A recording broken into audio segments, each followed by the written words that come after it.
kabar? Senang sekali Halo Indonesia bisa menyapa Anda di rumah hari ini. Ya, serangkaian informasi terkini dan inspiratif akan kami hadirkan selama 1 jam ke depan. Antara lain, normalisasi Ciliwung kini mulai dilakukan di wilayah Bukit Duri. Ada pula Metro Mini yang akhirnya akan berintegrasi dengan Transjakarta.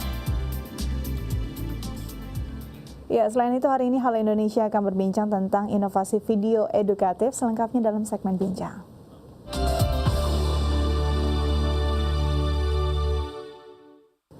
Berbagai cara dilakukan dalam upaya mencegah terjadinya banjir di ibu kota Jakarta. Salah satunya dengan melakukan normalisasi Kali Ciliwung. Ya, normalisasi dilakukan dengan membongkar bangunan yang berada di atas tanah pemerintah di sekitar bantaran Kali Ciliwung dan kini merambah area Bukit Duri. Berikut selengkapnya. Setelah sukses menormalisasi bantaran Kali Ciliwung di Kampung Pulo, kini giliran Bukit Duri dinormalisasi. Pembongkaran sisa bangunan warga Jalan Kampung Melayu Kecil Bukit Duri Jakarta Selatan ini dilakukan dalam proses percepatan program normalisasi Kali Ciliwung yang dilakukan oleh pemerintah DKI Jakarta dan Balai Besar Wilayah Sungai Ciliwung Cisadane. Pembongkaran bangunan yang berada di atas tanah pemerintah di sekitar bantaran Kali Ciliwung ini dilakukan pada Selasa 12 Januari 2016 silam. Total lebih dari 92 bangunan yang dibongkar dengan menggunakan 2 alat berat. Sebelum dibongkar, sosialisasi kerap dilakukan oleh pemerintah kota kepada warga. Warga pun diperbolehkan untuk membongkar rumah mereka sendiri dan mengambil bagian rumah yang masih bisa dimanfaatkan kembali. Saya sosialisasi dari 8 Desember loh. 8 Desember terus kemudian tanggal berapa lagi 12 sampai tanggal 31 terakhir. Warga sudah di rumah susun semua. Jadi ini yang kita bongkar rumahnya kosong, nggak ada yang berhuni. Pemerintah DKI Jakarta pun telah menyiapkan rumah susun di Cipinang Besar bagi warga yang terkena gusuran. Pembongkaran yang dilakukan melibatkan 300 personel gabungan Satpol PP, TNI, dan Polri.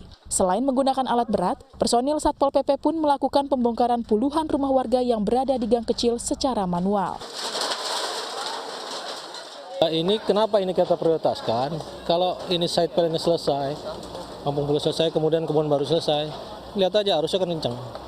Apalagi ditambah dengan curah hujan di Februari tinggi, habis ini. Nah itu yang kita lakukan, ini yang prioritas, karena ini cekungan dan belok, makanya dilakukan. Nah untuk yang lain pasti akan dilakukan, tapi kita menunggu rusunnya dulu.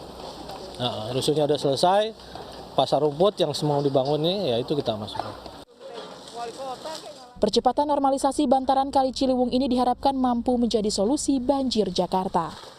Christine Hutapea, Gunadi, Daai TV.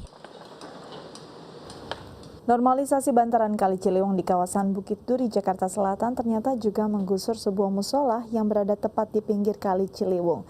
Musyawarah antara pengurus musola dan pemerintah pun terus dilakukan sebelum pembongkaran dilakukan. Meski sudah pasti digusur, bangunan musola ini belum dibongkar dan masih bisa digunakan oleh warga.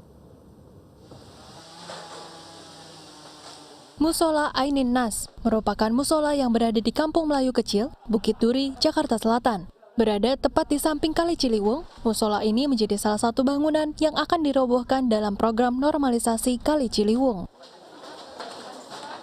Ainin Nas berdiri sejak tahun 1997 yang diperuntukkan bagi warga yang sebagian besar bekerja sebagai buruh kasar di kawasan ini. Diresmikan oleh Ketua LKMDK waktu itu Haji Ramli Umar, terus langsung terdaftar di Kelurahan Bukit Duri. Sehingga kalau ada pasca banjir dan sebagainya kita mendapat bantuan. Jadi ini wakaf dari Bapak Haji Muhammad Idris, orang tua saya. Ya sebenarnya sih saya sangat sedih ya, dalam artian ini kan tempat peribadatan. Cuma apa mau dikata gitu kan, ini program pemerintah kita harus mendukung penuh. Cuma dengan catatan gitu kan. Ya sebaiknya bagaimana? Karena ini bukan milik pribadi, jadi sudah diwakafkan sehingga seluruh umat Islam yang ada di Indonesia bahkan dia juga sudah turut menyumbangkan hartanya di sini. Gitu. Hampir 20 orang warga yang rutin beribadah di musola ini setiap harinya. Namun di bulan puasa, warga yang beribadah meningkat hingga keluar musola. Meski berada persis di pinggir kali, Ahmad mengakui musolanya jarang terendam air yang berasal dari luapan Kali Ciliwung. Air yang masuk justru lebih banyak berasal dari jalan utama yang mengalir ke musola menuju Kali Ciliwung. Kalau meluap sebenarnya kena, tapi bukan dari pinggir kali loh. Itu dari jalan raya. Nah, jadi air datangnya dari jalan raya, masuk ke sini, nanti dari sini baru naik ke atas, ketemu di depan pohon belimbing itu. Makanya kemarin kalau banjir-banjir kemarin itu udah sampai belakang PR, di sini belum ada air, masih di bawah. Hingga saat ini, musola masih belum dibongkar dan bisa digunakan warga seperti biasa.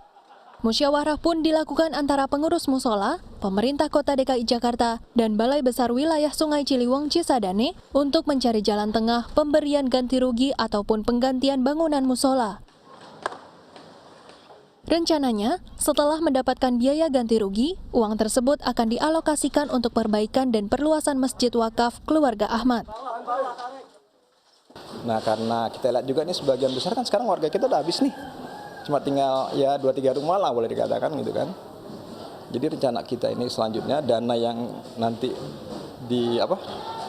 diganti dapat penggantian dari pemerintah itu kita akan alokasikan ke masjid. Karena baru saja 1 tahun ini saya membebaskan 1 rumah itu untuk perluasan masjid. Rencana saya ke situ. Karena terus terang saja di sini rata-rata masyarakat itu berpenghasilan menengah ke bawah, gitu. Dan tidak punya gaji tetap. Gitu. Jadi alangkah sulitnya kita untuk mencari dana yang cukup besar dalam hal perbaikan dan lain sebagainya. Itu aja. Christine Hutapea, Gunadi, DAI TV. Pembongkaran bangunan di sekitar bantaran Kali Ciliwung di daerah Bukit Duri, Jakarta Selatan ternyata membawa rezeki bagi warga sekitar. Setelah alat berat meratakan bangunan, warga pun mulai memulung sisa-sisa bangunan yang masih bisa dimanfaatkan dan memiliki nilai jual. Pembongkaran bangunan yang berada di atas tanah pemerintah di bantaran Kali Ciliwung, kawasan Bukit Duri, Jakarta Selatan, membawa rezeki tersendiri bagi warga yang tergusur. Setelah alat berat meratakan seluruh bangunan, warga terlihat ramai mengais sisa-sisa bangunan yang masih bisa dimanfaatkan. Warga diperbolehkan untuk mengambil apapun yang tersisa dari bangunan yang telah rata dengan tanah, selama bangunan tersebut dulunya adalah rumah mereka sendiri. Untuk menghindari konflik, penjagaan ketat pun dilakukan untuk mencegah pemulung masuk dan mengambil puing-puing bangunan warga. Waris adalah salah satu warga yang ikut tergusur. Meski baru tinggal di rumahnya selama 10 tahun terakhir, namun orang tua Waris telah tinggal di rumah yang telah rata dengan tanah ini selama 40 tahun. Kebetulan yang saya diri di sini lagi di rumah saya sendiri yang dibongkar. Mau ngambil koin-koin, kayak besi, kayak papan, balok-balok, dimanfaatkan, sisa-sisa. Sisa bangunan seperti besi, batu bata, kabel dan kayu-kayu dikumpulkan warga untuk kemudian dipakai untuk kebutuhan sehari-hari atau dijual dan menghasilkan uang.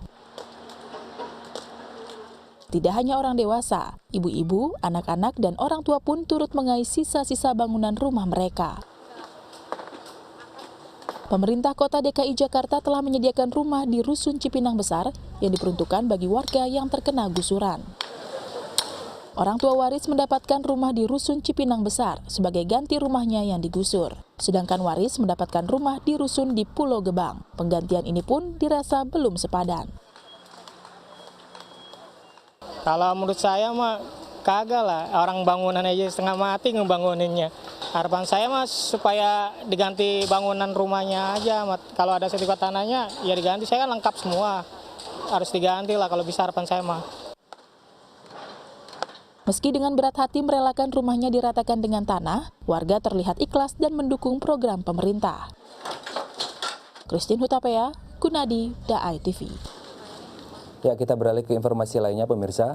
Peremajaan angkutan kota kini menjadi fokus pemerintah dalam menciptakan transportasi yang nyaman dan aman. Ya, setelah Kopaja kini giliran Metro Mini yang akan bergabung dengan Transjakarta. Setelah beberapa kali terkena masalah terkait kecelakaan dan unit yang tidak layak, kini Metro Mini tengah menjajaki tawaran pemerintah untuk bergabung dengan Transjakarta. Kepala Dinas Perhubungan DKI Jakarta Andrian Syah mengatakan, telah ada puluhan pengusaha Metro Mini yang telah mendaftarkan diri. Untuk dapat bergabung dengan Transjakarta, para pemilik kendaraan harus memenuhi beberapa persyaratan. Salah satunya adalah peremajaan unit bus. Bus yang digunakan adalah bus baru yang dilengkapi fasilitas memadai seperti pendingin udara, kamera CCTV, dan GPS. Pemilik bus akan menerima hasil sewa kendaraan sesuai ketentuan rupiah per kilometer. Pengemudinya pun akan mendapatkan pelatihan dan gaji bulanan dari pemerintah Provinsi DKI Jakarta. Intinya, Dinas Perhubungan dan Transportasi DKI Jakarta mengajak semua operator existing untuk bergabung di Transjakarta. Ini semua dalam rangka untuk meningkatkan layanan transportasi. Karena kalau seumpamanya bergabung dengan Transjakarta, dia ikut dalam skema rupiah per kilometer. Dengan demikian, kami mengharapkan tidak ada lagi tuh supir ugal-ugalan karena semuanya sudah kita gaji. Menanggapi hal ini, Azas Tigor Nainggolan selaku pengamat transportasi sekaligus pengusaha Metro Mini memberi tanggapan yang positif bahwa pengemudi dan pengusaha Metro Mini tidak akan dipusingkan lagi mengejar setoran. Nanti bus kami yang baru itu disewa oleh Transjakarta, dibeli layanannya, dibeli servisnya, bisa macam-macam cara pembayaran sewanya, model sewanya, bisa rupiah kilometer jalan, bisa dengan sistem sewa mobilnya gitu ya. Jadinya kami pengusaha udah nggak mikir lagi dapat setoran nggak supir saya. Nah supirnya juga nanti digaji. Dihitung nanti dalam biaya operasional, digaji, dia nggak ngajar setoran lagi seperti sekarang. Nah kalau sudah begini kan persoalan ugal-ugalan, persoalan busnya nggak layak itu akan berkurang. Artinya layanannya akan jadi lebih baik begitu. Menciptakan transportasi yang layak dan terintegrasi adalah salah satu fokus pemerintah dalam rangka mengurangi kemacetan di Jakarta. Untuk itu, pemerintah membuka kesempatan seluasnya kepada operator angkutan umum di Jakarta, termasuk Metro Mini, untuk bergabung dalam mekanisme rupiah per kilometer ini. Yeremia Tera, Tio Malau, DAI TV. Iya, setelah Kopaja yang terintegrasi dengan Transjakarta, kini Metro Mini mulai menjajaki tawaran pemerintah untuk turut bergabung dalam pengelolaan Transjakarta. Namun masalah kepengurusan Metro Mini menjadi faktor yang memperlambat proses tersebut. Penjajakan integrasi Metro Mini dengan Transjakarta masih terkendala adanya konflik internal dalam manajemen PT Metro Mini. Sengketa dualisme kekuasaan sejak tahun 1993 ini justru menyulitkan PT Metro Mini untuk menjalin kerjasama dengan PT Transjakarta. Padahal struktur manajemen yang baik dan sehat menjadi syarat bagi perusahaan yang ingin bergabung. Saat integrasi berjalan, manajemen PT Metro Mini ini nantinya akan menjadi operator unit usaha Transjakarta yang bekerja mengurusi armada Trans Metro Mini.